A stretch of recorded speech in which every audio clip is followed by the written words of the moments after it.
भारत, गांधी के बाद रामचंद्र गुहा। अनुवादक विकास झा। अगर आपने अभी तक हमारे चैनल को सब्सक्राइब नहीं किया है तो कृपया इसे सब्सक्राइब कर लीजिए, लाइक कीजिए, शेयर कीजिए, कमेंट्स कीजिए। थैंक यू, धन्यवाद। प्रस्तुत है भाग 25, आदिवासी समस्या। आदिवासी समस्या। ये आदिवासी पूरी ताकत से महज अपनी हिफाजत ही नहीं करते, बल्कि ये अपने दुश्मनों पर बहुत हिम्मत से वार भी करते हैं। किसी तरह का खतरा और भय उन्हें नहीं सताता। नगाओं पर टिप्पणी करते हुए एक ब्रिटिश अधिकारी सन 1840। पूरे 50 के दशक में जब भारत सरकार कश्मीर घाटी पर अपनी पकड़ मजबूत बनाने की कोशिश कर रही थी, तो इसकी प्रभुसत्ता और वैधता को हिमालय के दूसरे छोर पर भी चुनौती दी जा रही थी। यह नई दिल्ली की नागा समस्या थी, जिसे कश्मीर समस्या की तुलना में दुनिया में कम लोग जानते थे। हालांकि यह उतनी ही पुरानी, बल्कि उससे भी पुरानी और कठिन समस्या थी। नागा समुदाय के लोग कई आदिवासियों के समूह थे जो कि भारत बर्मा सीमा के पास हिमालय के पूर्वी इलाके में रहते थे। अपने पहाड़ी ठिकानों में सुरक्षित वे शेष भारत में चल रही सामाजिक और राजनीतिक हलचलों से कटे हुए थे। अंग्रेजों ने भी उन पर ढीले ढाले तरीके से ही शासन किया था। उन्होंने मैदानी लोगों को उनके बीच नहीं जाने दिया और न ही उनके आदिवासी कानूनों और मान्यताओं से छेड़छाड़ ही की। सिर्फ वे कभी कभार उनके विद्रोहों को दबाने के लिए उनकी धड़पकड़ करते थे या फिर अपने सैन्य अभियानों के लिए नगा समुदाय से सैनिक नियुक्त करते थे। हालांकि 19वीं सदी के मध्य से नागा इलाकों में कुछ अमेरिकी बैप्टिस्ट पादरी जरूर जाने लगे थे और उन्होंने सफलतापूर्वक कई नागा समुदायों को ईसाई बना लिया था। उस समय नागा पहाड़ियाँ असम का हिस्सा हुआ करती थीं, जहाँ भारतीय मापदंड के हिसाब से भी कुछ ज़्यादा ही विविधता थी। इसकी सरहदें चीन, बर्मा और पूर्वी पाकिस्तान से लगती थीं और यह ऊपरी और निचले इलाके में बटा हुआ था। यहाँ सैकड़ों अलग अलग समुदाय के लोग बसे हुए थे। मैदानी इलाकों में असमी बोलने वाले हिंदू रहते थे, जो संस्कृति और धार्मिक बंधनों के द्वारा भारत की विशाल मुख्य भूमि से जुड़े हुए थे।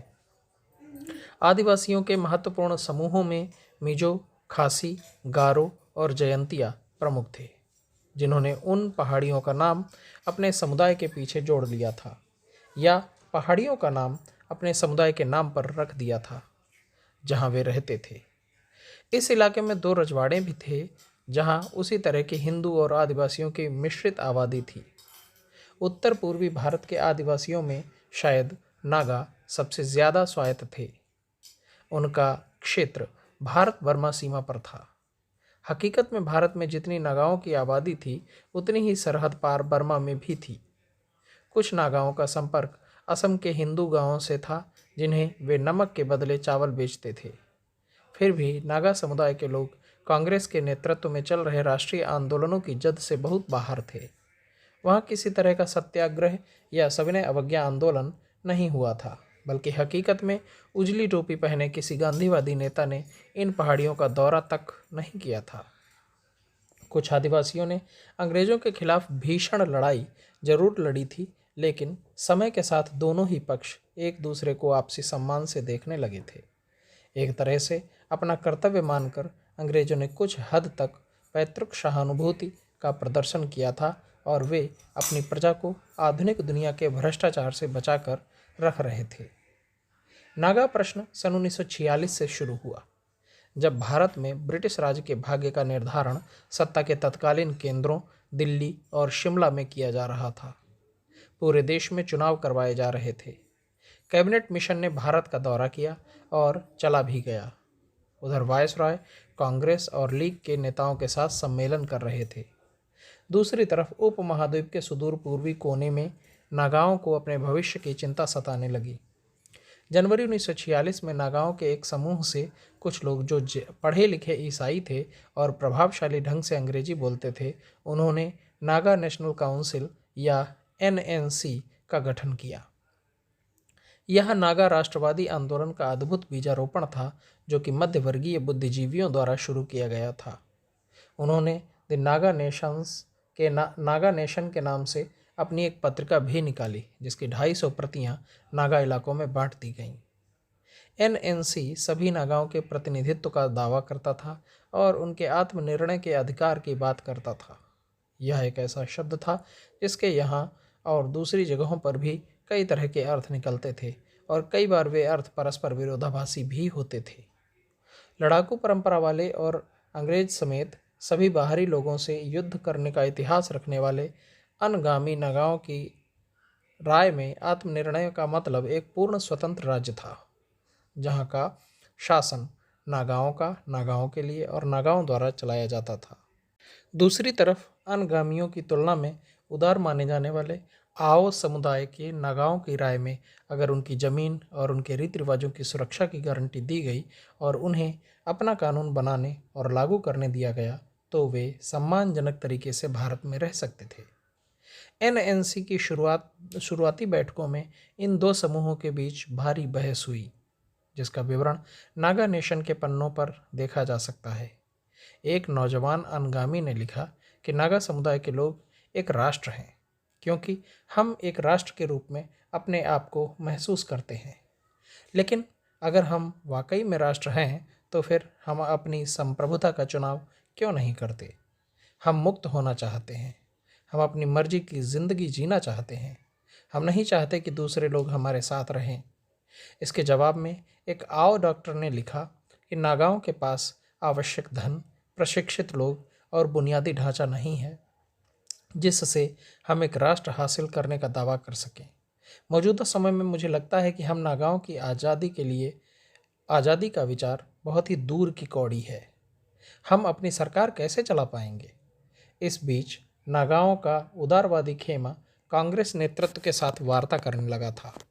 जुलाई 1946 में एनएनसी महासचिव टी सखरी ने जवाहरलाल नेहरू को पत्र लिखा, जिसके बाद नेहरू ने उन्हें जवाब दिया कि नागाओं को पूरी स्वायत्तता मिलेगी, लेकिन वो स्वायत्तता भारतीय संघ के दायरे में ही होगी। नेहरू ने कहा कि नागाओं को अपनी न्यायिक प्रणाली स्थापित करने की छूट होगी ताकि बाहर के लोग उनके इलाके में जाकर प्रभाव स्थापित न कर पाएं और उनका शोषण कर लाभ न उठा पाएं। सखरी ने अब ऐलान कर दिया कि नागा समुदाय के लोग भारत के साथ अपना संबंध बरकरार रखेंगे, लेकिन साथ ही उसने कहा कि एक विशिष्ट समुदाय के तौर पर हमें अपनी प्रतिभा और रुचि के अनुसार भी विकास करना है। हम अपने इलाकों में अपने स्वशासन के अधिकार का उपयोग करेंगे, लेकिन व्यापक मुद्दों पर हम भारत के साथ जुड़े रहेंगे। लेकिन कट्टरपंथियों की राय इसके बिल्कुल उलट थी। वे अभी भी पूर्ण आज़ादी की मांग पर अड़े हुए थे। इस काम में कुछ ब्रिटिश अधिकारी भी उनकी मदद कर रहे थे, जिन्हें यह गंवारा नहीं था कि नागा इलाके हिंदुओं के प्रभाव में आ जाएं। एक ब्रिटिश अधिकारी ने सुझाव दिया कि उत्तर पूर्व के आदिवासी इलाकों को क्राउन कॉलोनी के रूप में संगठित कर देना चाहिए, जहां सीधे लंदन से शासन चलाया जाए और इन्हें स्वतंत्र भारत के अधीन न रखा जाए। दूसरे अधिकारी ने सुझाव दिया कि नागाओं को आज़ादी के लिए लड़ाई लड़नी चाहिए, क्योंकि वैसे भी भारतीय गणराज्य बहुत जल्दी बिखर जाएगा। मार्च 1947 में लोसाई हिल्स पहाड़ियों के सुपरिंटेंडेंट ने लिखा कि द्वितीय विश्व युद्ध की समाप्ति के बाद लुसाई राजनीति की शुरुआत से ही मेरी लुसाई के लोगों को जो सलाह रही है वह यह कि वे शेष भारत के साथ अपने भविष्य के संबंधों को लेकर चिंता में न पड़ें। इस बात की भविष्यवाणी कोई नहीं कर सकता कि भारत की स्थिति 2 साल बाद कैसी रहेगी या भारत राजनीतिक रूप से एक रह भी पाएगा अथवा नहीं। मैं अपनी छोटी बेटी को इस बात के लिए प्रोत्साहित नहीं करूंगा कि वो जिंदगी भर अविवाहित रहने की शपथ खा ले, लेकिन मैं इस बात को उससे भी बड़ा अपराध मानूंगा कि वह किसी अपरिपक्व लड़के के साथ शैशवावस्था में ही विवाह के लिए राजी हो जाए। जून 1947 में एनएनसी नेताओं के एक प्रतिनिधिमंडल ने असम के गवर्नर सर अकबर हैदरी से भारत के साथ नागाओं के जुड़ने की शर्तें तय करने के संदर्भ में मुलाकात की। दोनों पक्ष इस बात पर राजी हो गए कि आदिवासियों की जमीन पर बाहरी लोगों को अधिकार करने नहीं दिया जाएगा, नागाओं की धार्मिक परंपराओं के साथ छेड़छाड़ नहीं की जाएगी और सरकारी कर्मचारियों की बहाली में एनएनसी की बात मानी जाएगी। उसके बाद एनएनसी नेताओं का एक प्रतिनिधिमंडल दिल्ली गया, जहां वे नेहरू से मिले। नेहरू ने एक बार फिर उनसे कहा कि उन्हें स्वायत्तता दी जा सकती है, लेकिन आज़ादी की मांग स्वीकार्य नहीं होगी। उन्होंने महात्मा गांधी से भी मुलाकात की, जिसके बारे में तब से लेकर आज तक कई तरह की बातें कही जा रही हैं। गांधी ने उनसे कहा कि अगर उनकी इच्छा है तो वे अपनी आज़ादी की घोषणा कर सकते हैं। उन्हें भारत में शामिल होने के लिए कोई मजबूर नहीं कर सकता। अगर इसके खिलाफ नई दिल्ली की सरकार सेना भेजती है तो गांधी खुद इसका विरोध करने नागा पहाड़ियों तक चले जाएंगे। उन्होंने साफ तौर पर कहा कि किसी भी नागा के ऊपर गोली चलाने से पहले मैं अपने ऊपर गोली चलाने को कहूँगा। हालांकि गांधी की संकलित रचनाओं में अर्थात collected works of Mahatma Gandhi में छपा हुआ उनका बयान थोड़ा कम नाटकीय है।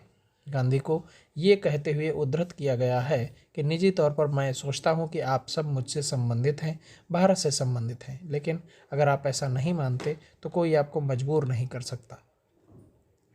महात्मा ने नागा प्रतिनिधिमंडल से ये भी कहा कि आज़ादी का असली प्रमाण आर्थिक आत्मनिर्भरता है। उन्हें अपने खाने पीने की वस्तुएं और अपने कपड़े का उत्पादन खुद ही करना चाहिए। उन्होंने कहा, आप लोग सभी तरह की हस्तकलाओं में निपुणता हासिल कीजिए, वही शांतिपूर्ण आज़ादी का रास्ता है। अगर आप राइफल, बंदूक और तोपों की बात करेंगे तो वह एक बेवकूफ़ाना बात होगी। नागा आज़ादी के सबसे प्रबल समर्थक खोनो माह के अनुगामी थे। खोनो माह नागा इलाके में एक गांव है जहां के लोगों ने 1879-80 के दौरान अंग्रेज़ों के खिलाफ भारी लड़ाई लड़ी थी, जो बेनतीजा रही थी, और जहां के लोगों को पूरे नागा पहाड़ियों में जाना जाता था और लोग उनसे भय खाते थे। पीपुल्स इंडिपेंडेंस लीग के रूप में एक गुट ने अमेरिकी स्वतंत्रता सेनानियों से कुछ शब्द और उनके नारे उधार लेकर और साभार पूर्ण आज़ादी के आह्वान के साथ नागा पहाड़ियों में पर्चे बांटे थे और उन पर्चों पर लिखा था, यह मेरी जीवंत भावना है और ईश्वर की कृपा से मैं मरते दम तक ये भावना पालूंगा। आज़ादी अभी और आज़ादी सदा के लिए। John Adams. ईश्वर के अधीन यह राज्य स्वतंत्रता का नया जन्म लेगा। Abraham Lincoln. मुझे आज़ादी दो या मुझे मौत दो। Patrick Henry. इस बीच अंग्रेज़ों ने हिंदुस्तान को अलविदा कह दिया और भारत की नई सरकार अपने आप को मजबूत करने में लग गई। असम के गवर्नर के सचिव ने नागाओं से कहा कि वे लोग एक 30 करोड़ के देश के खिलाफ कामयाबी पूर्वक विद्रोह करने के लिए संख्या में बहुत कम है। नागा नेशन में लिखते हुए उसने नागाओं की तुलना हड्डी मुंह में दबाए एक कुत्ते से की, जो पानी में दूसरे कुत्ते को एक बड़ी हड्डी मुंह में दबाए देखता है और वह उस मरीचिका का पीछा करता है। आखिर में उस कुत्ते को कुछ भी हाथ नहीं लगता, उसके पास जो हड्डी होती है वो उसे भी खो देता है। उस अधिकारी ने निष्कर्ष निकालते हुए कहा कि एक बिल्कुल ही नामुमकिन आज़ादी रूपी एक बड़ी हड्डी को हासिल करने के लिए नागाओं को हाथ में आती हुई स्वायत्तता नहीं खोनी चाहिए। लेकिन इस उदाहरण ने पढ़े लिखे नागाओं के बीच अच्छा संदेश नहीं दिया। एक नाराज एनएनसी नेता ने टिप्पणी की, हड्डी हड्डी, तो क्या वो सोचता है कि हम कुत्ते हैं? हालांकि यह चेतावनी अच्छी भाषा में चार्ल्स पाउसे ने भी दी, जो वहां से सेवानिवृत्त होकर जा रहे डिप्टी कमिश्नर थे। पाउसे को नागा लोग काफ़ी प्यार करते थे और उसकी इज्जत करते थे। नागा नेशन में ही लिखते हुए पाउसे ने कहा कि नागाओं को भारतीय संघ के अधीन स्वायत्तता की बात मान लेनी चाहिए। उनके लिए यही उचित है, क्योंकि उनके लिए आज़ादी का मतलब होगा कबीलाई लड़ाई, जिस वजह से न तो उन्हें अस्पताल की सुविधा नसीब होगी और न ही स्कूलों की। वे नमक हासिल नहीं कर पाएंगे, मैदानी इलाकों के साथ कारोबार नहीं कर पाएंगे और नागा इलाकों में हर जगह दुख का साम्राज्य पसरा होगा। इधर नागाओं का बुद्धिजीवी वर्ग अपनी आज़ादी को परिभाषित करने में लगा था, उधर नई दिल्ली में देश की संविधान सभा की बैठक हो रही थी। बहस के मुद्दों में ये भी शामिल था कि आज़ाद और लोकतांत्रिक भारत में आदिवासियों की स्थिति क्या होगी। 30 जुलाई 1947 को जयपाल सिंह ने संविधान सभा को नागा पहाड़ियों में चल रही कुछ बहुत ही अप्रिय घटनाओं के होने की सूचना दी। जयपाल सिंह को प्रतिदिन एक टेलीग्राम मिल रहा था और सबसे हाल में जो टेलीग्राम आया था वह पहले की तुलना में ज़्यादा भ्रामक था। ऐसा लगता था कि हर एक टेलीग्राम पिछले से एक कदम ज़्यादा हताशा में भरा हुआ है। जयपाल सिंह के मुताबिक नागाओं को इस बात को मानने के लिए गुमराह किया गया है कि उनकी स्थिति रजवाड़ों के समान ही है और एक बार अगर अंग्रेज भारत छोड़कर चले जाते हैं तो वे भी देशी रजवाड़ों की तरह ही अपनी संप्रभुता की घोषणा कर सकते हैं। जब नागा प्रतिनिधिमंडल नेहरू और गांधी से मिलने दिल्ली आया था तो वह जयपाल सिंह से भी मिला था। जयपाल ने उन्हें साफ साफ इस कटु तथ्य से अवगत करा दिया था कि नागा पहाड़ियाँ हमेशा से भारत का हिस्सा रही हैं, इसलिए उनके देश से अलग होने का तो कोई सवाल ही नहीं उठता। जयपाल सिंह खुद भी एक आदिवासी थे। वे उन लाखों करोड़ों आदिवासियों में से एक थे जिनका घर प्रायद्वीपीय भारत के हृदय स्थली में स्थित पहाड़ी और जंगली इलाकों में पड़ता था। इन लोगों को आदिवासी यानी मूल निवासी के तौर पर जाना जाता था, लेकिन केंद्रीय भारत के आदिवासी उन आदिवासियों से थोड़े अलग थे जो उत्तर पूर्व में रहते थे। हालांकि वे भी अपने उत्तर पूर्व के भाइयों की तरह जीवन यापन के लिए कृषि और जंगलों पर ही निर्भर थे। उन्हीं की तरह उनके बीच भी कोई जाति का बंधन नहीं था, बल्कि वे कबीलाई आधार पर संगठित थे। उनके यहाँ भी देश के विकसित माने जाने वाले हिस्सों की तरह लैंगिक असमानता नहीं के बराबर थी, लेकिन उनमें और उत्तर पूर्व के आदिवासियों में कुछ फर्क भी था। नागा या उस इलाके के अन्य आदिवासियों के विपरीत केंद्रीय भारत के आदिवासियों का हिंदू कृषक समाज के साथ पुराना रिश्ता था। वे वस्तुओं और सेवाओं का आदान प्रदान करते थे, कभी कभी एक ही देवी देवताओं को भी मानते थे और ऐतिहासिक रूप से एक ही तरह के राज्यों या रियासतों का हिस्सा रहे थे। हालांकि ऐसा नहीं था कि ये संबंध विवादित नहीं हुए थे। अंग्रेजी शासन के आने के बाद आदिवासी इलाके व्यापारीकरण और बस्तियां बसाने के लिए खोल दिए गए थे। जिन जंगलों में वो रहते थे उनका अचानक एक अच्छा खासा बाजार मूल्य हो गया था। उसी तरह उन इलाकों से होकर बहने वाली नदियों का पानी और धरती के नीचे पाए जाने वाले खनिज मूल्यवान संसाधन बन गए थे। कुछ कुछ इलाके अभी भी अछूते थे, लेकिन लगभग सभी जगहों पर आदिवासियों को जंगल और ज़मीन के हक से वंचित किया जा रहा था और वे सूदखोर महाजनों के चंगुल में फंसते जा रहे थे। बाहरी आदमियों को आदिवासियों के संसाधन को हड़पने वाले व्यक्ति के तौर पर देखा जाने लगा। उदाहरण के लिए छोटा नागपुर पठार के इलाके में गैर आदिवासियों को दीकू कहकर पुकारा जाने लगा। यह शब्द अपने आप में आदिवासियों के मन में बाहरी लोगों के प्रति भय और नाराजगी दोनों ही व्यक्त करता था। संविधान सभा ने आदिवासियों की इस असुरक्षा और असहायता का स्वतः स्फूर्त ढंग से संज्ञान लिया और इस बात पर कई दिनों तक बहस चली कि उनके लिए क्या किया जाना चाहिए। आखिरकार यह तय किया गया कि इस तरह के करीब 400 समुदायों को अनुसूचित जनजाति का दर्जा दिया जाए। इनकी कुल आबादी देश की आबादी की 7% थी और इन्हें विधायिकाओं और सरकारी नौकरी में आरक्षण प्रदान किया गया। संविधान का भाग 5 केंद्रीय भारत के आदिवासियों से संबंधित है। इसमें आदिवासियों के लिए एक आदिवासी सलाहकार परिषद, सूद पर आधारित महाजनी प्रथा पर रोक और बाहरी आदमियों के हाथों आदिवासियों की जमीन बेचने पर पाबंदी का प्रावधान किया गया है। संविधान का भाग 6 उत्तर पूर्व के आदिवासियों से संबंधित है।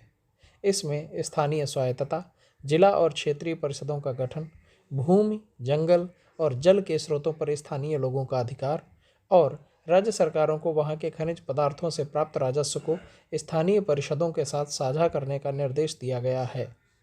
खनिज राजस्व की साझेदारी एक ऐसी छूट है जो भारत के दूसरे इलाकों के अन्य किसी समुदाय को नहीं दी गई है। जयपाल सिंह की राय थी कि एक आदिवासियों के लिए इन प्रावधानों का सही लाभ तब तक उन्हें नहीं मिलेगा जब तक कि भारतीय संघ के अंदर उन्हें एक अलग राज्य न हासिल हो जाए। उन्होंने इस संभावित राज्य का नाम झारखंड रखा और उनकी भविष्य दृष्टि में इस राज्य में उनका अपना गृह क्षेत्र छोटा नागपुर का पठारी इलाका और बंगाल और उड़ीसा के आदिवासी जिले शामिल थे। यह प्रस्तावित राज्य 48,000 वर्ग मील में फैला होता और इसकी आबादी 1,20,00,000 होती। इस विचार ने छोटा नागपुर के युवाओं को काफ़ी प्रभावित किया। इस तरह मई 1947 में जमशेदपुर की आदिवासी सभा ने नेहरू, गांधी और संविधान सभा से बिहार से काटकर झारखंड राज्य बनाने की मांग की। उनके मांग पत्र में कहा गया कि आदिवासी संस्कृति और भाषा को बरकरार रखने और उसके विकास के लिए हम झारखंड राज्य की मांग करते हैं। हमें रीति रिवाजों पर आधारित अपने कानूनों की सर्वोच्चता बहाल रखनी है। हमें ज़मीन की सुरक्षा करनी है और उससे भी बड़ी बात यह कि हमें लगातार हो रहे शोषण से मुक्ति पानी है। फरवरी 1948 में जयपाल सिंह ने अखिल भारतीय आदिवासी महासभा के एक सम्मेलन में अध्यक्षीय भाषण दिया, जिसकी स्थापना एक दशक पहले की गई थी और जयपाल सिंह शुरू से ही इसका नेतृत्व करते आ रहे थे। उन्होंने कहा कि कैसे आज़ादी मिलने के बाद ब्रिटिश साम्राज्यवाद की जगह बिहारी साम्राज्यवाद ने ले ली है, जो आदिवासियों के लिए सबसे बड़ी समस्या बनकर उभरी है। उन्होंने ज़मीन पर धीरे धीरे बाहरी लोगों द्वारा अधिकार किए जाने की समस्या को सबसे महत्वपूर्ण समस्या के तौर पर चिन्हित किया और जल्द से जल्द झारखंड राज्य के गठन की मांग की। लेकिन खास बात यह थी कि इसके साथ ही उन्होंने भारतीय संघ के प्रति अपनी प्रतिबद्धता का भी इजहार किया और महात्मा गांधी की दुखद हत्या पर शोक प्रकट किया। जयपाल ने स्थानीय गौरव और व्यापक भारतीय राष्ट्रवाद का इजहार करने वाला नारा दिया, जय झारखंड, जय आदिवासी, जय हिंद। अब आदिवासी महासभा का नाम बदलकर झारखंड पार्टी कर दिया गया और कई सालों तक धीरे धीरे प्रचार करने के बाद यह पार्टी 1952 के चुनावों में कूद पड़ी। इस पार्टी का चुनाव चिन्ह लड़ता हुआ मुर्गा था और इसे चुनावों में आशातीत सफलता हासिल हुई। खुद झारखंड पार्टी को इतनी बड़ी कामयाबी की उम्मीद नहीं थी। इसे लोकसभा की 3 सीटों और विधानसभा की 33 सीटों पर कामयाबी हासिल हुई।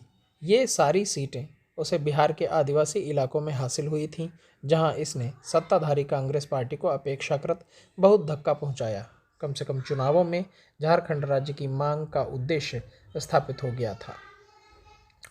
जयपाल सिंह और उनकी झारखंड पार्टी ने आदिवासियों के लिए एक बीच का रास्ता निकाला। वो रास्ता था भारतीय संघ के भीतर स्वायत्तता का, जिसमें कानून के तहत उनकी ज़मीन और उनके रीति रिवाजों के सुरक्षा की गारंटी दी जानी थी और आदिवासी बहुल इलाकों को मिलाकर एक राज्य की स्थापना की जानी थी। जबकि नागा अतिवादियों ने दूसरे रास्ते का समर्थन किया। वे पूरी आज़ादी चाहते थे और एक अलग संप्रभु नागा देश का स्वप्न पाले हुए थे। नागा समुदाय के लोगों में इस विचार का समर्थन मुख्य रूप से अनगामी नागाओं ने किया, जिसमें सबसे खास था खोनो माह गांव का एक नागा व्यक्ति जो भविष्य में उस आंदोलन का मुख्य सूत्रधार बनने वाला था। वह भारतीय इतिहास के उन महत्वपूर्ण निर्माताओं में से एक है जिसकी जीवनी अभी तक अपने लिखे जाने का इंतजार कर रही है। उस व्यक्ति का नाम था अनगामी जापू फिजो, जिसके नाम से लगभग आधी शताब्दी तक उस आंदोलन को याद किया जाता रहा। फिजो का जन्म 1913 में हुआ था। वह दिखने में साफ और अच्छी कदकाठी का था। बचपन में फिजो लकवे का शिकार हो गया था, जिस वजह से उसका चेहरा डरावने रूप से टेढ़ा लगता था। उसकी पढ़ाई लिखाई ईसाई मिशन में हुई थी और उसे कविता लिखने का भी शौक था। उसने नागा राष्ट्रीय गीत भी लिखा था। उसने अपने जीवन यापन के लिए कुछ दिनों तक बीमा कंपनी में एजेंट का काम भी किया और फिर बर्मा चला गया। जब जापानियों ने बर्मा पर हमला किया तो उस समय वह बंदरगाह पर काम करता था। फिजो जापानियों के भारत विजय के अभियान में शामिल हो गया। उसे ये आश्वासन दिया गया कि अगर वे भारत में अंग्रेज़ों को हरा देते हैं तो नागाओं को आज़ादी दे दी जाएगी। द्वितीय विश्व युद्ध के खात्मे के बाद फिजो भारत लौटा और वह नागा नेशनल काउंसिल में शामिल हो गया। उसने बहुत जल्द ही नागाओं के लिए एक अलग देश की मांग का जुनूनी समर्थन कर नागा नेशनल काउंसिल में अपनी खास जगह बना ली। उसकी मांग अक्सर ईसाइयत के रंग में रंगी होती थी और उसके नारे भी उसी संदर्भ में लिए जाते। फिजो उस प्रतिनिधिमंडल का सदस्य था जो जुलाई 1947 में महात्मा गांधी से दिल्ली में मिला था। 3 साल के बाद वह एनएनसी का अध्यक्ष चुना गया और उसने नागाओं के लिए पूर्ण आज़ादी की मांग की। उसने इस उद्देश्य के प्रति संदेह का भाव रखने वाले और इससे इत्तेफाक न रखने वाले नेताओं का दमन कर दिया, जो भारत सरकार के साथ मिलकर संविधान के दायरे में कोई समाधान चाहते थे। फिजो के समर्थन में नागा समुदाय के बहुत से नौजवान आ खड़े हुए। दिसंबर 1950 में उस इलाके का दौरा करते हुए क्वेकर, एक रिलीजियस सोसाइटी ऑफ फ्रेंड्स के सदस्य हॉरेस अलेक्जेंडर ने 2 एनएनसी सदस्यों से मुलाकात की और पाया कि उनमें आज़ादी शब्द को लेकर दीवानगी है और उन्हें ऐसा लगा कि भारतीय संविधान के अधीन कोई भी समाधान या धमकी उन्हें अपने मत से नहीं डिगा पाएगा। फिजो एक बहुत ही ऊर्जावान व्यक्ति था और उसका व्यक्तित्व बहुत ही प्रेरणास्पद था। सन 1951 में वह और उसके समर्थकों ने नागा पहाड़ियों का व्यापक दौरा किया। यह दौरा नागा आज़ादी का समर्थन करने वाले एक दस्तावेज पर हस्ताक्षर और अंगूठे के निशान एकत्रित करने के लिए किया गया था। बाद में यह दावा किया गया कि उस हस्ताक्षर अभियान के दस्तावेजों के बंडल का वजन 80 पाउंड था और यह एक व्यापक जनमत संग्रह के समान था, जिसमें 99.99% लोगों ने आज़ादी के पक्ष में हस्ताक्षर किया था। ये आंकड़े एक अधिनायकवादी समाज से समानता की याद दिलाते हैं। उदाहरण के लिए ऐसे ही 99.99% रूसियों ने स्टालिन को अपना सर्वोच्च नेता मान लिया था। हालांकि इसमें कोई शक नहीं कि फिजो और उनके असंख्य समर्थक आज़ादी चाहते थे। अब तक भारत को आज़ादी मिले 4 साल बीत चुके थे।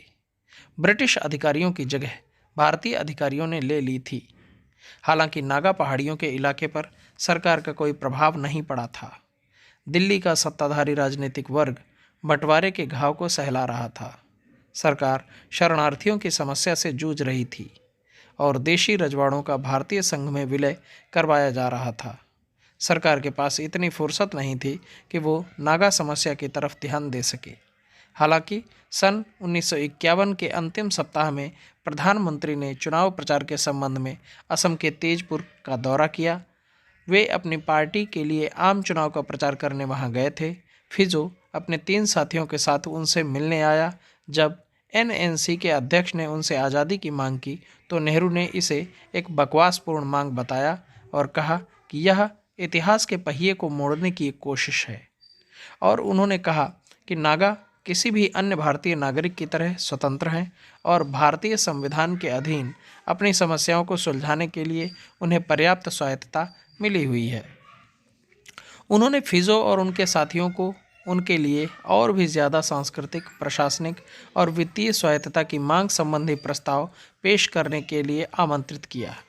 उन्होंने कहा कि उनकी मांग पर सहानुभूतिपूर्वक विचार किया जाएगा और ज़रूरत पड़ी तो इसके लिए संविधान भी संशोधित किया जा सकता है। लेकिन साथ ही उन्होंने यह भी कहा कि नागाओं के लिए आज़ादी की मांग का कोई प्रश्न ही नहीं है। इसके जवाब में एनएनसी ने चुनाव का बहिष्कार किया। जब देश में कांग्रेस की चुनी हुई सरकार स्थापित हो गई तो फिजो ने एक बार फिर प्रधानमंत्री से मुलाकात का वक्त मांगा। फरवरी 1952 के दूसरे सप्ताह में फिजो और उसके 2 अन्य साथी दिल्ली में प्रधानमंत्री से मिले।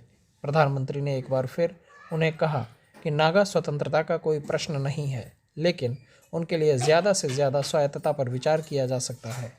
लेकिन फिजो अपनी मांग पर अडिग रहे।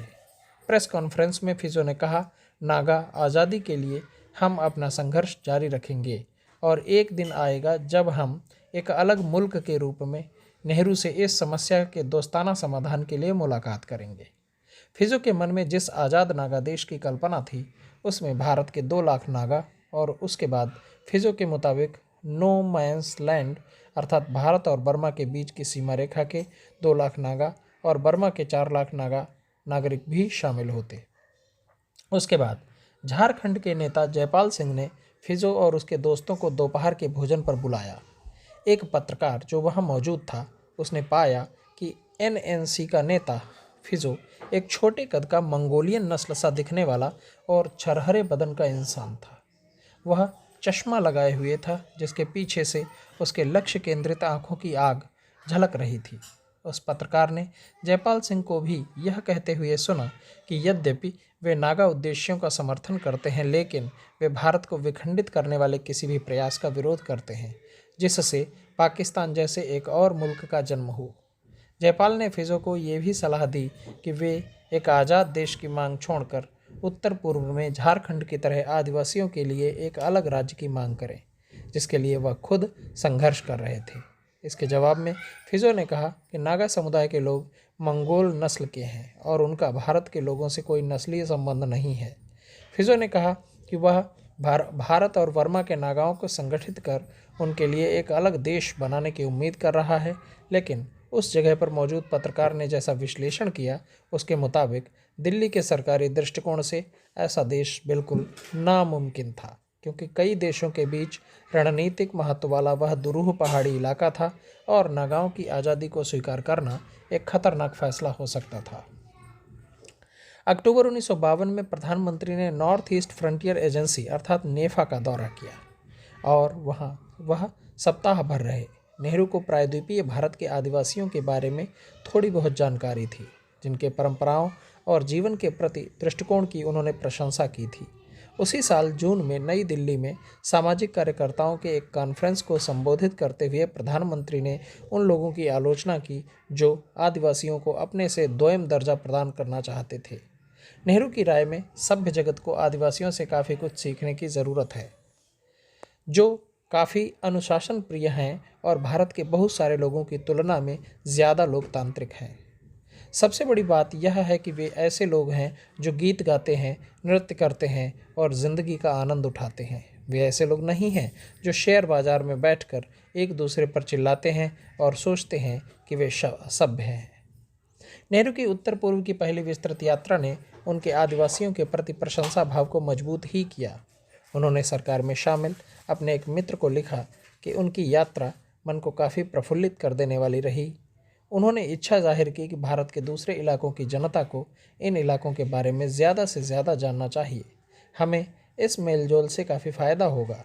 उन कथित आदिवासी लोगों द्वारा बनाई गई कलाकृतियों को देखकर नेहरू ताज्जुब में पड़ गए। ये कलाकृतियाँ उनके जीवन में बहुत महत्वपूर्ण स्थान रखने वाले हथकरघों द्वारा अथवा बुनकर द्वारा बनाई गई थी। हालांकि इसका खतरा बरकरार था कि मैदानी इलाकों में स्थापित कारखानों द्वारा निर्मित बहुत ही सस्ते सामानों से उनको कड़ी प्रतिस्पर्धा का सामना करना पड़ता। नेहरू इस मजबूत विचार के साथ दिल्ली लौटे कि हमें इन आदिवासियों के हित में सही कदम उठाने चाहिए। प्रधानमंत्री ने अपने दौरे के बारे में एक लंबी रिपोर्ट लिखी, जिसे उन्होंने सभी मुख्यमंत्रियों को भेजा। उन्होंने लिखा कि आदिवासी लोगों को असमियों के साथ मिला देने के लिए एक आंदोलन चल रहा है, जबकि मेरी राय यह है कि उनकी संस्कृति को बचाकर रखा जाना चाहिए। नेहरू की राय में हमें आदिवासियों को यह यकीन दिलाना होगा कि उन्हें अपनी ज़िंदगी जीने और अपनी इच्छा और प्रतिभा के हिसाब से तरक्की करने का पूरा अधिकार है। उनके लिए भारत की भूमिका सदैव संरक्षणकारी शक्ति की ही नहीं बल्कि तारणहार की भी होगी। नागा जिले के पड़ोस में पड़ने वाले इलाके नेफा में भी काफ़ी संख्या में नागा समुदाय के लोग रहते थे।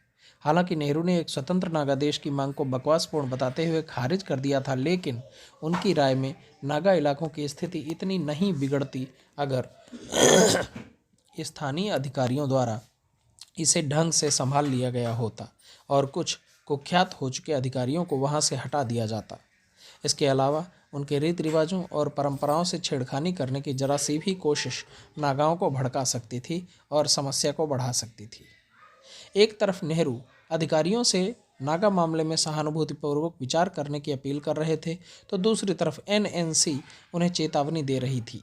इस चेतावनी को 24 अक्टूबर को दिल्ली भेजे गए एक पत्र में व्यक्त किया गया, जिस समय प्रधानमंत्री नेफा के इलाके में थे।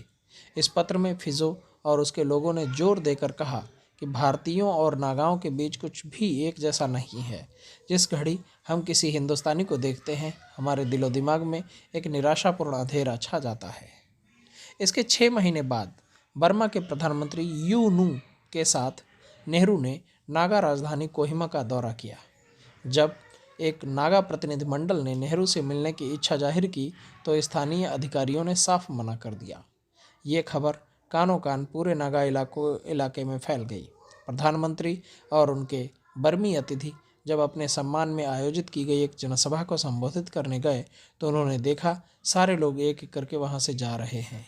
एक विवरण के मुताबिक नागाओं ने जाते वक्त अपने शरीर के निचले हिस्से को नंगा कर लिया था। एक दूसरे विवरण के मुताबिक नेहरू की बेटी इंदिरा गांधी की आवाज़ माइक्रोफोन से सुनाई दी, पापा वे जा रहे हैं। इसके जवाब में नेहरू ने बड़े ही थके हुए स्वर में कहा, हाँ बेटी, मैं देख रहा हूँ। बाद में ऐसा कहा गया कि नागाओं द्वारा कोहिमा में उनकी जनसभा का बहिष्कार किए जाने की घटना ने नेहरू के रुख को कड़ा कर दिया। सच्चाई तो यह थी कि फिजो और उनके लोग किसी भी कीमत पर आज़ादी चाहते थे। वे पहले से ही हथियार जमा कर रहे थे और गांव में गृह रक्षक दस्ते का गठन कर रहे थे। दूसरी तरफ सरकार अर्धसैनिक बल असम राइफल्स की टुकड़ियां नागा जिलों की तरफ रवाना कर रही थी। सन 1953 की गर्मियों तक एनएनसी के शिखर नेता भूमिगत हो चुके थे।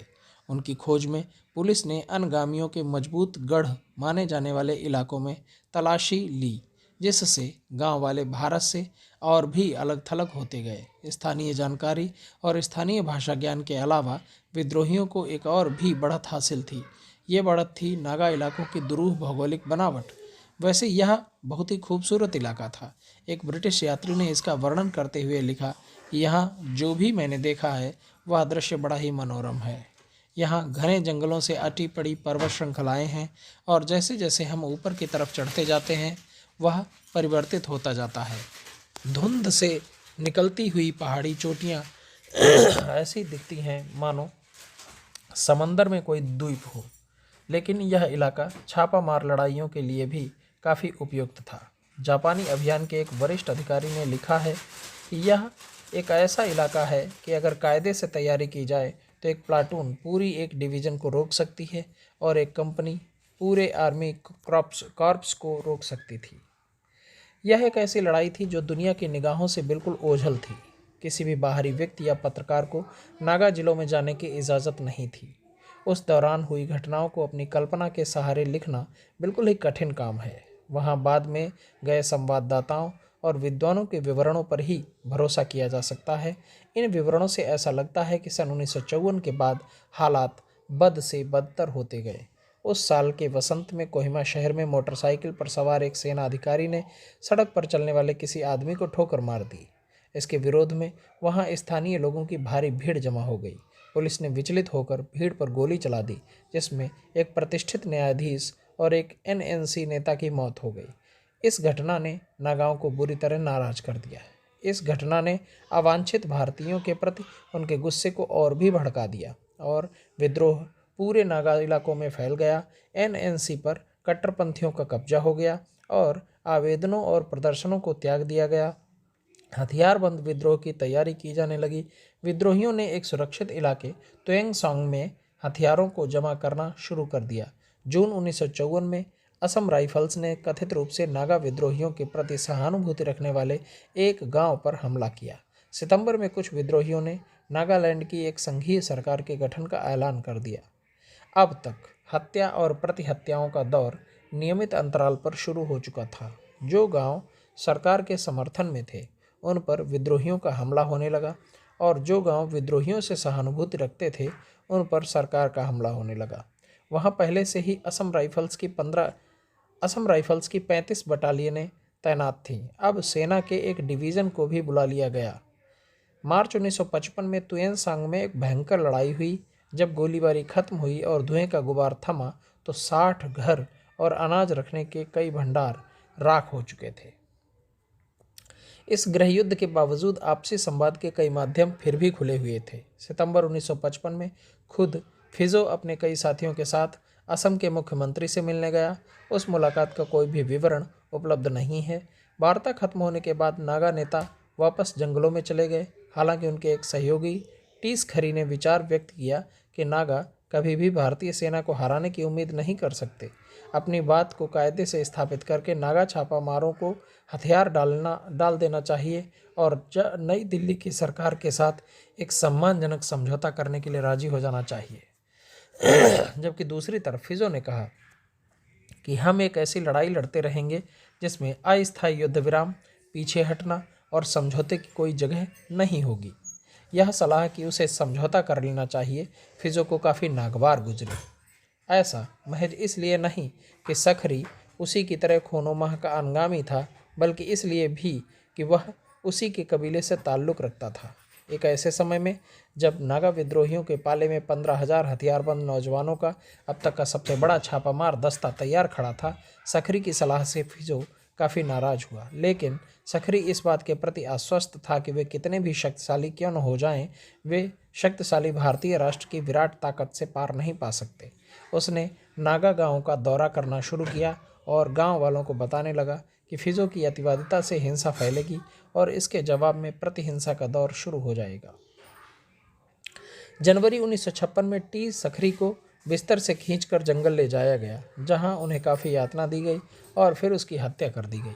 ऐसा माना गया कि फिजो ने उसकी हत्या के आदेश दिए थे, हालांकि उसने इससे साफ तौर पर इनकार किया। खैर, जो भी हो, यह संदेश पूरे नागा इलाके में चला गया कि नागा उद्देश्य से दगाबाजी करने वालों का क्या हश्र होगा।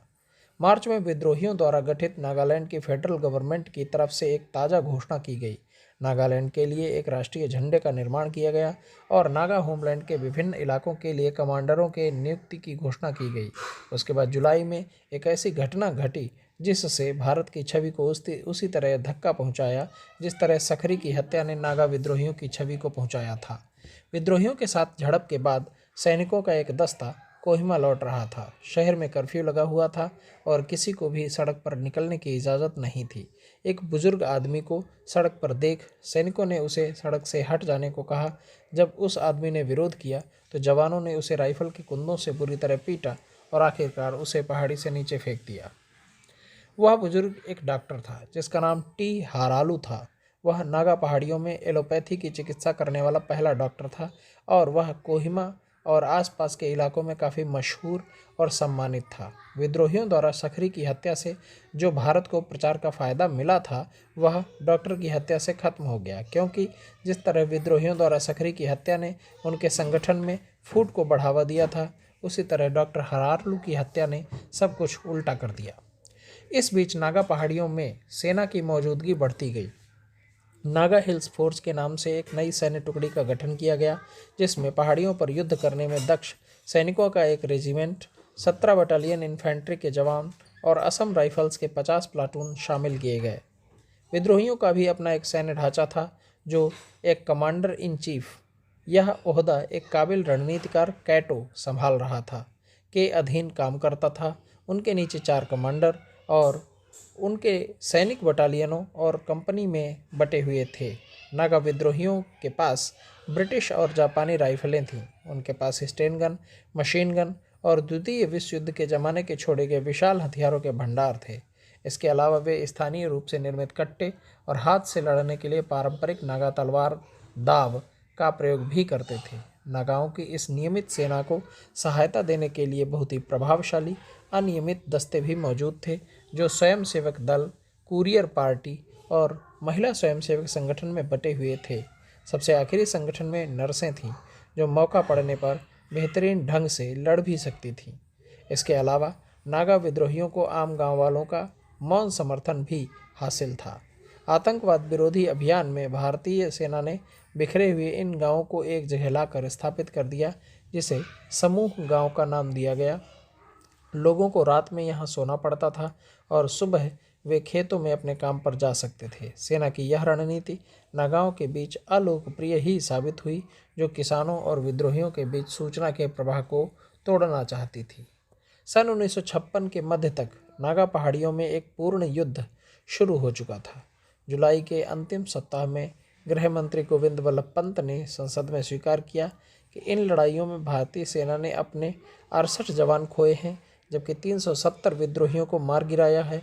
पंत ने फिजो पर सखरी की हत्या का आरोप लगाया और कहा, सखरी संवेदनशील और राष्ट्रभक्त समूहों के नेता थे, जबकि फिजो नागा समुदाय को विनाश की तरफ ले जा रहे हैं। पंत ने कहा कि नागा आज़ादी की बात महज एक खोखली बात है। उन्होंने उम्मीद जाहिर की कि नागा समुदाय के लोग समझदारी से काम लेंगे और वे इस बात को महसूस करेंगे कि हम सब भारत से ताल्लुक़ रखते हैं। भारतीय और अंतर्राष्ट्रीय प्रेस इस संघर्ष के बारे में नहीं लिख रहा था, न ही उनको वहां जाने की इजाज़त ही थी, लेकिन हम वहां चल रही घटनाओं की एक झलक एक नागा डॉक्टर की चिट्ठी से प्राप्त कर सकते हैं, जो उसने नागा पहाड़ियों के अंतिम ब्रिटिश डिप्टी कमिश्नर चार्ल्स पाउसे को लिखी थी। जून 1956 में लिखी गई वह चिट्ठी बताती है कि नागा इलाकों के अंदरूनी हिस्से में एक दौरे के दौरान हमने हर एक रात नागा गांवों को आग में धू धू कर जलते देखा। ये आग या तो सेना द्वारा लगाई गई थी या फिर नागा विद्रोहियों द्वारा, हालांकि इसके बारे में कोई नहीं जानता। नागा विद्रोहियों के नेता फिजो के बारे में इस पत्र में कुछ इस तरह की राय व्यक्त की गई थी। फिजो किसी भी नागा सरकारी अधिकारी के प्रति बहुत क्रूर होते जा रहे हैं।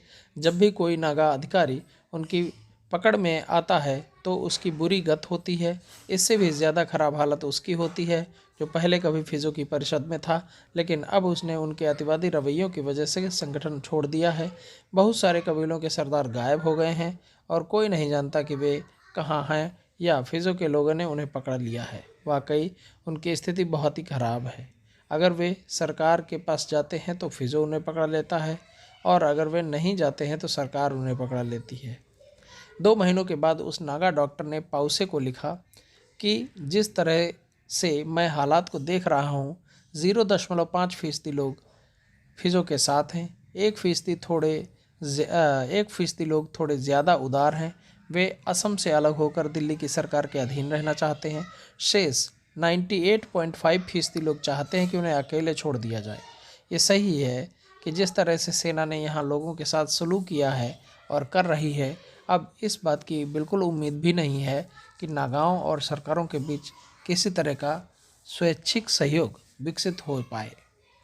उसने आगे लिखा कि सेना का नागा लोगों के साथ व्यवहार ऐसा है कि आने वाले 50-100 सालों तक नागा समुदाय और भारत सरकार के संबंध प्रभावित होते रहेंगे। अगस्त 1956 में लोकसभा में नागा पहाड़ियों में चल रही उथल पुथल पर एक लंबी बहस हुई।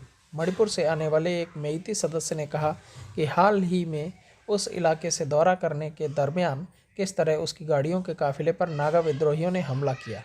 अपने अनुभवों के आधार पर उसने कहा कि ऐसा लगता है कि उन्हें हमारे जीवन शैली और चिंतन शैली में लाना बहुत ही कठिन है, खासकर फिजो को समझाना असंभव जैसा है। उस सदस्य ने इस बात पर सहमति जाहिर की कि नागाओं को आज़ादी नहीं मिलनी चाहिए, लेकिन उन्हें तत्काल भारतीय संघ के अंदर एक अलग राज्य जरूर दे देना चाहिए। इस बहस में हिस्सा लेने वाले दूसरे सदस्य थे समाजवादी सांसद रिसांग किसिंग, जिन्होंने सेना द्वारा गांवों में आग लगा दिए जाने और बेकसूर लोगों की हत्या किए जाने की कटु आलोचना की। किसिंग खुद मणिपुर के एक थांगकुल नागा समुदाय से ताल्लुक़ रखते थे।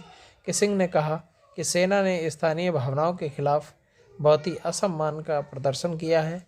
उसने मरे हुए नागाओं के शव को सार्वजनिक रूप से प्रदर्शित कर लोगों को भयभीत करने का काम किया है।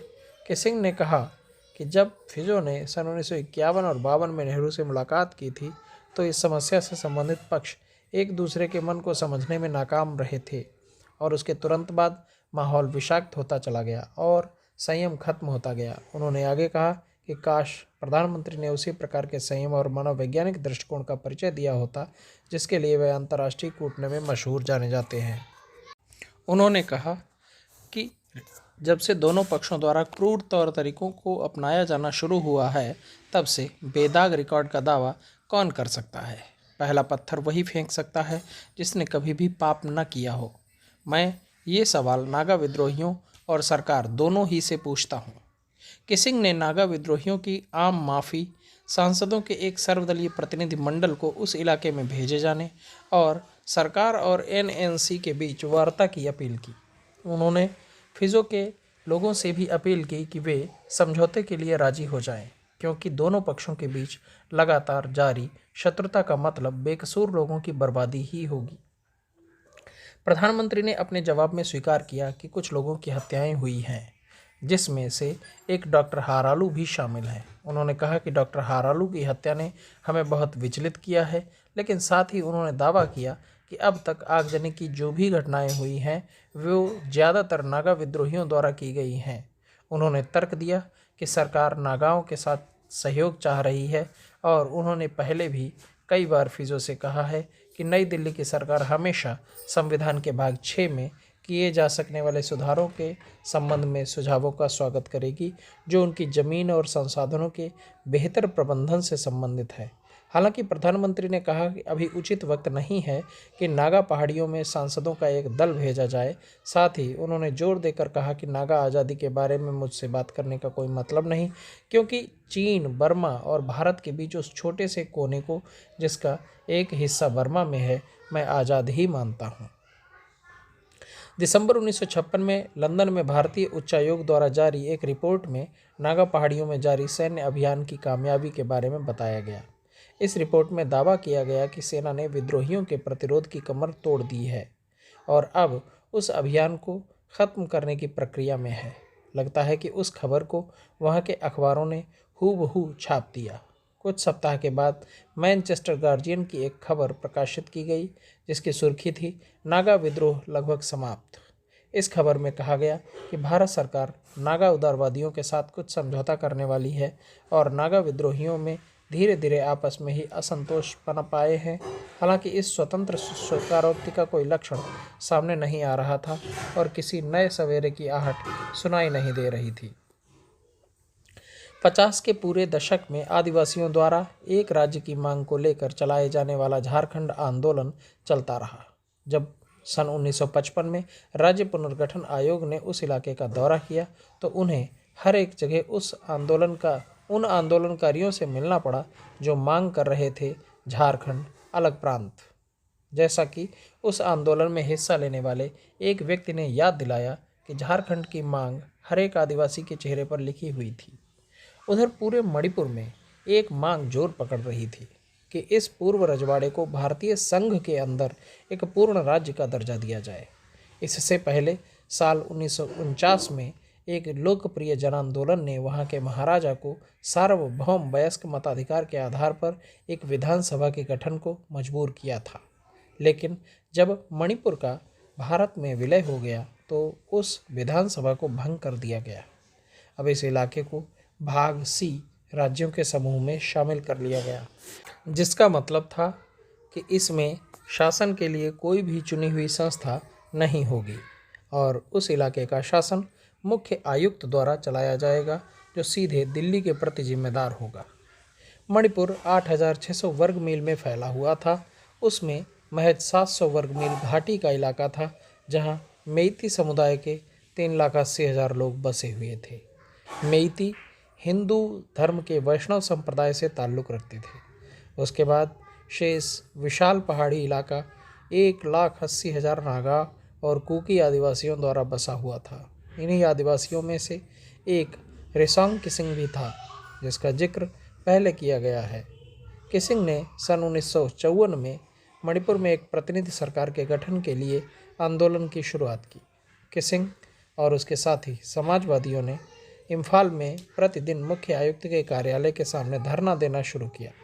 हजारों सत्याग्रहियों ने गिरफ्तारियां दी जिसमें ज़्यादातर महिलाएं थीं, लेकिन सरकार उनकी मांग मानने को राजी नहीं हुई। संसद में बोलते हुए गृह मंत्री ने कहा कि भाग सी राज्यों में अलग विधानसभा के गठन का उचित वक्त अभी नहीं आया है। उन्होंने कहा कि ये राज्य देश की सीमा पर रणनीतिक महत्व के इलाके में हैं। वहाँ के लोग अभी भी राजनीतिक चेतना की दृष्टि से अपेक्षाकृत पिछड़े हुए हैं और इन राज्यों की प्रशासनिक मशीनरी अभी भी कमज़ोर है। हमें इस बात की जानकारी नहीं हुई कि नागा नेशनल काउंसिल ने अलग राज्य के गठन के लिए झारखंड और मणिपुर में चल रहे आंदोलनों और भारत सरकार की इसके प्रति अनिच्छा को संज्ञान में लिया भी था अथवा नहीं। वैसे भी फिजो और उसके लोग भारतीय संघ के अधीन एक राज्य की तुलना में ज़्यादा महत्वाकांक्षी मांग को लेकर आंदोलन कर रहे थे। उन्हें संघ के अधीन राज्य नहीं चाहिए था, उन्हें तो संघ से बाहर एक अलग मुल्क चाहिए था। उनकी वह मांग बकवासपूर्ण हो सकती थी, लेकिन इसने हजारों नागाओं को लड़ाकू छापामार दस्ते में शामिल होने के लिए जरूर प्रेरित कर दिया। उस समय तक यानी 50 के दशक के मध्य तक नागा इलाके में महज 2 लाख नागा लोग रहते थे। उतने ही लोग पड़ोस के नेफा के ज़िलों में थे और कोई 80,000 लोग मणिपुर में थे। यानी नागाओं की कुल तादाद लगभग 5 लाख थी, जिसमें से शायद 10,000 पूर्णकालिक संघर्ष में लगे हुए थे। हालांकि उन्होंने अपनी संख्या में कमी की भरपाई अपने मजबूत इच्छा शक्ति से कर ली थी। विद्रोहियों के एक छोटे से समुदाय ने भारत सरकार को बड़ी संख्या में सैनिक भेजने पर मजबूर कर दिया था। उस समय बहुत कम भारतीय नागा संघर्ष के बारे में जानते थे। विदेशियों को तो इस बारे में लगभग कुछ मालूम ही नहीं था। फिर भी इस संघर्ष का देश की एकता, लोकतंत्र और सरकार की वैधता के लिए भारी महत्व था, क्योंकि देश में कहीं भी, यहाँ तक कि कश्मीर में भी सेना को इस काम के लिए भेजा नहीं गया था कि वो उन लोगों के विद्रोह का दमन करे जो भारत के ही नागरिक थे। पहले दशक में देश को कई समस्याओं का सामना करना पड़ा। उनमें से कई आंदोलन वर्ग, धर्म, भाषा और क्षेत्र के आधार पर उठ खड़े हुए थे। इन आंदोलनों को तर्क और संवाद के जरिए सुलझा लिया गया था और बहुत कम मामलों में पुलिस का इस्तेमाल करना पड़ा था। लेकिन नागा पहाड़ियों में चल रहा संघर्ष इस तरह के किसी भी समाधान को स्वीकार करने को तैयार नहीं था। नागा नेशनल काउंसिल की मांग और भारत सरकार द्वारा दिए जा सकने वाली छूटों के बीच एक मौलिक अंतर था। ऐसा लग रहा था कि वह अंतर उस तर्क के प्रति लगाव था जिसके मुताबिक जो पक्ष सैन्य रूप से विजयी रहेगा वही जीत हासिल करेगा। जवाहरलाल नेहरू नागा समस्या की खासियत से परिचित थे। यह बिल्कुल ही एक अलग किस्म का मामला था। मार्च 1955 में अपने कैबिनेट सहयोगियों को लिखते हुए नेहरू ने आगाह किया कि हम उत्तर पूर्व के आदिवासी इलाकों में एक कठिन समस्या से जूझ रहे हैं। हम अभी तक इन इलाकों के लोगों का दिल जीतने में कामयाब नहीं हो पाए हैं। हकीकत तो यह है कि वे हमसे दूर जा रहे हैं। नागा पहाड़ी जिलों में पिछले 3.5 सालों से वे असहयोग करते आ रहे हैं और ऐसा उन्होंने महान अनुशासन और कामयाबी के साथ किया है। 1 साल के बाद नेहरू ने असम के मुख्यमंत्री को लिखा कि जब तक हथियारबंद विद्रोह चलता रहेगा सेना वहां तैनात रहेगी। लेकिन इस समस्या को सैन्य दृष्टिकोण से अलग भी देखने की ज़रूरत है। उन्होंने लिखा कि इसमें कोई शक नहीं कि एक सशस्त्र विद्रोह को सेना के द्वारा ही दमन किया जा सकता है, लेकिन सैनिक समाधान के आधार पर टिका हमारा पूरा अतीत और वर्तमान का दृष्टिकोण एकमात्र उपाय नहीं है। हमने दुनिया की व्यापक समस्याओं के संदर्भ में इस बात को दोहराया है। जब हम अपने देशवासियों के साथ व्यवहार करें तो हमें ये बात याद रखनी चाहिए कि उनके दिलों को जीतने की ज़रूरत है, न कि उनके दमन करने की। दुनिया की निगाहों से ओझल और ज़्यादातर भारतीयों के लिए अज्ञात नागा विद्रोह भारत सरकार के लिए एक गंभीर सरदर्द था। इसके अलावा नेहरू का शासनकाल सुरक्षित और स्थायी लग रहा था। यह एक लोकतांत्रिक ढंग से चुनी हुई बहुमत की सरकार थी जिसके घरेलू और विदेशी नीतियों के पीछे एक राष्ट्रीय सहमति काम कर रही थी। लेकिन बहुत जल्द ही दूसरी चुनौतियां सामने आने वाली थीं। ये चुनौतियां देश की परिधि पर नहीं बल्कि उन इलाकों से आने वाली थीं जिसे हिंदुस्तान का ठोस हिस्सा माना जाता था। तो यह था भाग 25। अगर आपने अभी तक हमारे चैनल को सब्सक्राइब नहीं किया है तो कृपया इसे सब्सक्राइब कर लीजिए, लाइक कीजिए, शेयर कीजिए, कमेंट्स कीजिए। थैंक यू, धन्यवाद।